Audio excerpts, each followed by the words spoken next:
Tell you what, I feel like I won the lotto yesterday. They got up 34-30. Don't know how it happened, but it happened. Poor Tigers fans, that's all I've got to say. Welcome back to the channel, guys. Here we are for Sunday's wrap-up with the Tigers, Cowboys, and the Eels and the Dragons. So, a couple little upsets today, and I actually had a little bit of money on the Tigers to win by like 13 plus, so with a few Tigers try scorers. And anyway, we're happy with the results. Here we are, top of the list, Joel Pangawi. Come on, who's holding him still? Who's holding him, has him on the emergencies? Put your hand up in the comments. 74 there, got a try and played on the edge for a lot of the game and picked up 68 minutes. So really good for him, but he's definitely not a purchase at all at this stage. You know, with Garner moving back to the bench, so who knows what can happen with the Tigers. They're changing their team very regularly at this stage. All right, Adam Dewey, he becomes a very intriguing option. He's just popped up 39k now, and he's up at 606. And for him, do we think he's going to be able to average 50? That's going to be the question. Because if he can, then he's going to be a keeper in the wing fullback. And very shortly, he's going to get the half dual as well, which is going to be a really cool option to have if you've got a dual position gun between the half and the wing fullback. He'll be a keeper in the wing fullback, but not the half position, as he'll be like a top 10, 12 kind of half there at an average of 50. So very interesting prospect. Someone who's kicking a bunch of goals, takes on the line, often is kicking 200 plus meters every game, solid in defense, and so kicks the goals. So he's someone who's a very interesting prospect over the next bunch of weeks, especially, I think if you're looking to pick him up, you'd want to do it over the next few. He's not someone that's going to play Origin or anything like that. So interesting prospect. Ruben Cotter, 69 in his 60 minutes. Again, he's going to be up and down, how many minutes he's going to play. Lolo will come back. Maguire's going to come back, and he'll lose those minutes. So nothing to talk about him there. Funny with Garner, he moves to the bench and he has his best score of the year with 63. So well done to him, but he's not an option. Alex Twal, so good work from him coming back and playing 65 minutes after his low minute game last week, and his PPM is just still incredible. Just under 1 this time. Did pick up a little line break and tackle break. If you're watching that game, they're literally talking about him 2 minutes before that hasn't scored in his 71 games, and then he only gets about 2 meters away with a line break. So well done if you own Twal. He has lost 20k so far, but that's gonna hold steady now. His scoring, his average is up in the 700s, so expect him to get back to that if he keep this up over the next bunch of weeks. Jacob Little, who sold him? Who did it? He's made 211k now, 45k this week, and he's only going to be improving. Remember that 51 average there puts him about 170k undervalued. Okay, so think about that when you're looking to trade out someone like Little, because if he can get somewhere up near the 600, 650, that's very easy transition to go to him to a gun, or you can trade him down to a 300, 400k cash in the bank for a cash cow. So think about that. Lucy Leilua got a try, but still only picked up 59, but he's doing a good job. If you own him, he's averaging 56. You're happy with that. Robson with 58, again not really an option. Lockie Burr got his chance off the bench and picked up a 57 in 54 minutes. So again, he'll be someone that won't be getting those minutes when Lolo and Maguire comes back. Luke Brooks, people still looking to trade him out. He's still scoring 55. Average of 52 over across the year. You're quite happy with that. I still think you got to hold him. He's still making a little bit of money. Still averaging over 50. What else can you say? He still keeps getting those try assists, running the ball a little bit less this week, but for him to not run the ball too much and still pick up 55, that's what you want. As much as he might look like he's playing that great, he's still scoring those points. So until he stops doing that, you got to keep him. All right, here it is. Drinkwater and Hampton. I had Hampton as a slight option as some center cover. Did not expect him to get 51. Played a lot better than he has in the past. Obviously, they were very dominant at the start of the game there, and it was all going their way. But he picked up 2 turnover tackles as well as ran 100 meters, kicked 350. Just did a bit of everything in this one. So for him, well done. If you picked him up, you got 37k in price rises and some nice cover in your center and wing fullback there. So well done. He should be able to keep his spot, and if the Cowboys start playing a bit better, then he'll do okay. Molo 47, Dane Laurie 46. So again, one of those ones where they pick up like 9 points in the one play. Got the turnover tackle and the try save when he dropped the ball going out as he saved that try there. So well done, Tim. He's just sitting below that keeper level around that 45 average, which is okay. And I think there's no point in trying to trade him out. He's if he's averaging 45, he's got another 100, 150k to make. So hold steady with Laurie at this stage. And at worst, you can have him as cover. If you wanted to have like Pap, Teddy, Latrell, Laurie as cover, something like that, you can do that. You took Amano with 44 in 41 minutes. So another great game for him. And his price rises are really starting to compound now. 42k this week, 156 made so far. If you traded him out a week or two ago, you're missing out on these price rises now. And most of these middle forwards, you got Alvaro, you got Phil Moano's starting to slow down a little bit, but Linu, all these guys, they're just going to slowly keep building that money, and then you can hopefully eventually trade them out to trade them down or trade them up to a keeper, which is cool. So doing really well and getting good minutes now with 41. So really happy with his output there. Talangi had a nice try for the Cow, out of his 2 there. Did well. Jensen back to 42, but and picked up another 20k in price rises, which is good for him. If you started with him, you made 90k. Good stuff. Cohen Hess, McLean, Lafaluma back to some of his lowest scores. So he's someone in the Brimson category who's been a gun in previous years and just starting to just having a very slow start with only 1 good game so far for him. So I still think you can hold him, but at this stage, just if you can get him up to a Pap or something like that, then that's probably a good idea. But other than that, I think you should probably hold him at this stage. Musgrove, for anyone who bought him in, 37 in his 39 minutes. So doing okay, and he's going to make some decent cash over the next little bit, 100k or so, you'd imagine, if he keeps getting in the 30s. But expect a game where he hits like 28 or 29 or something low and really stifles his price rises. Tommy Talau, again, getting closer to that cash cow status for him. Because he last year he got up to 400 odd, 500k. So if you can have a couple more lower games, and then you could possibly bring him into some cover through the bye period. So he's someone to keep an eye on, centre and wing fullback cover. Hamiso had a good game before going off. I think it's a high ankle sprain with Tabuai Fado. Unfortunately for the Cowboys, Ben Condon picked up a try in 33 in his 49 minutes, so still not a great option. Only his first price rise of 14k there. Val Holmes, 32, so not an incredible option at this stage, averaging 40, so kind of those mid-rangers. He's not going to turn into a keeper, so I wouldn't pick him up. And Shane Ryan, people were talking about him, and then he goes back to a 29 after his really good score last week. So this is, again, a lesson learned with those mid-range guys that don't have the pedigree, haven't done it in the past, come out and have some up-and-down games. And then just at the bottom there, you've got James Roberts with an 8, unfortunately, in his whole 80 minutes. So the last 2 games he's done really well, and this one he hasn't. So again, this is that thing where you're hoping for some decent scores with these centers, and if you pick up some of the cheaper ones and they are consistent enough to get you a mid-20s odd and then hit you a 40 or 50 when they score a try, then that's great. But when they have the chance they can score an 8 or a 10, it's really scary, and they're the types of players you don't really want on your side. So he's probably a trade out at this point if you can go up to a keeper.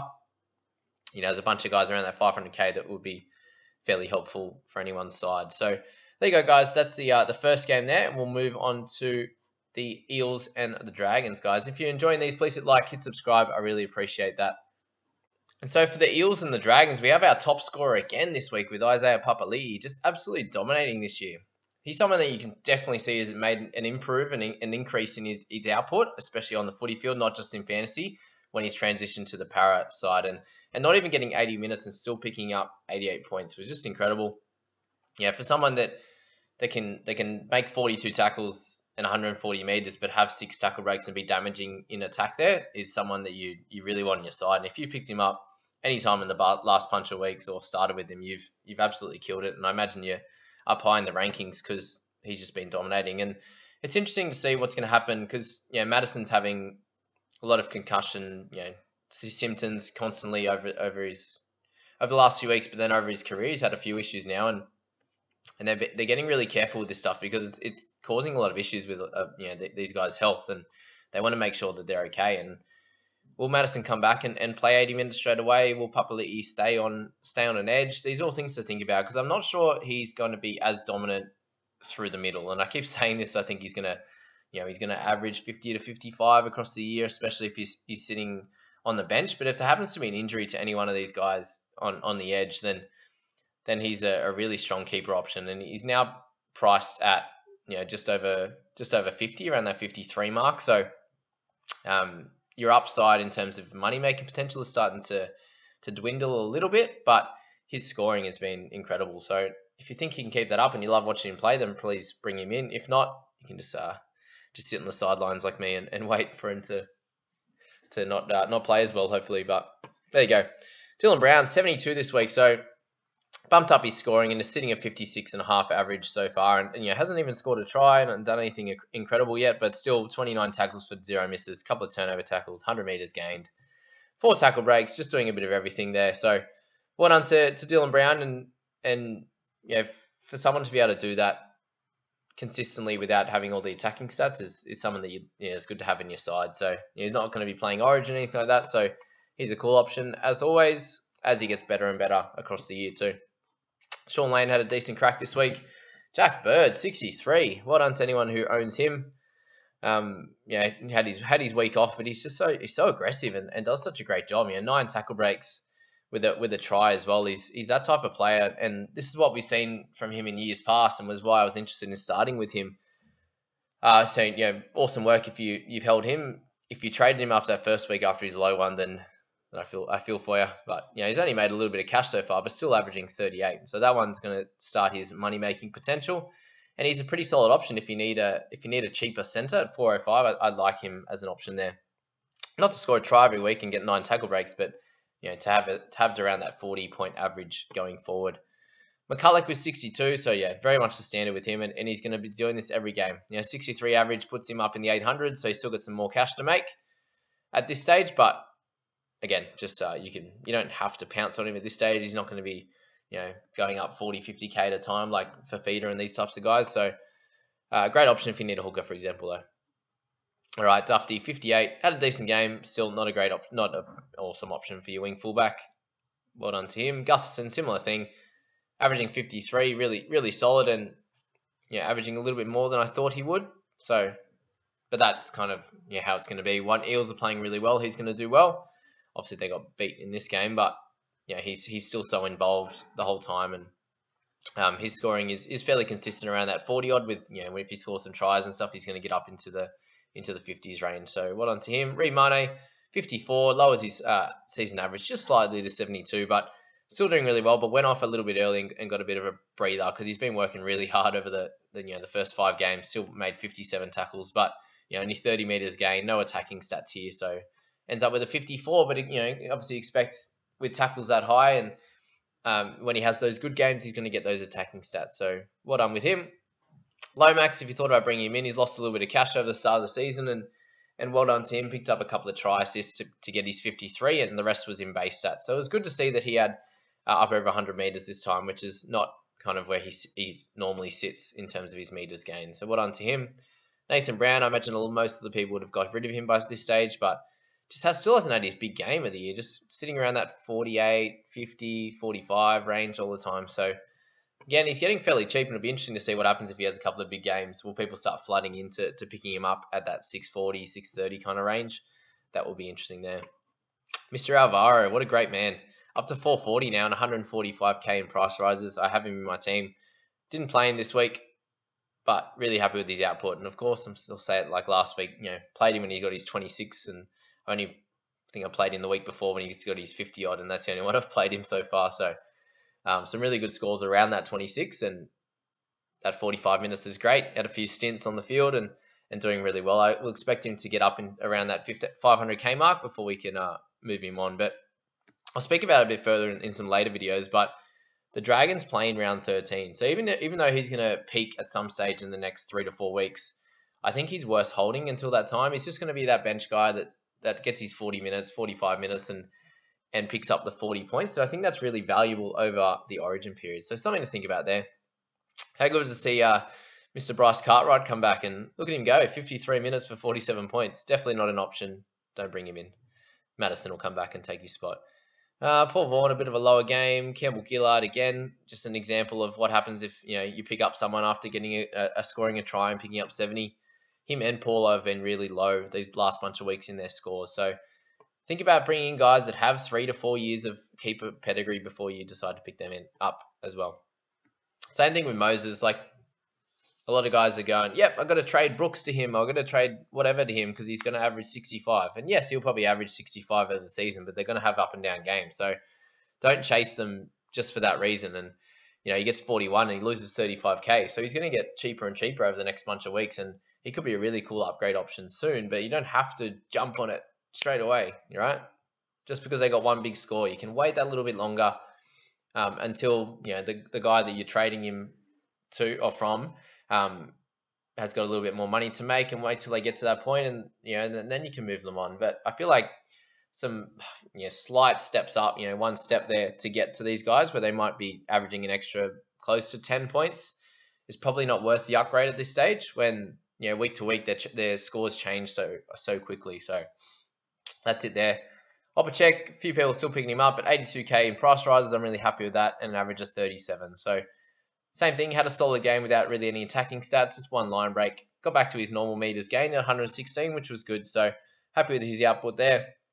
Ravalawa, Kerr, Norman, Merrin, Sims. Yeah, Sims back to normal with a 34 there.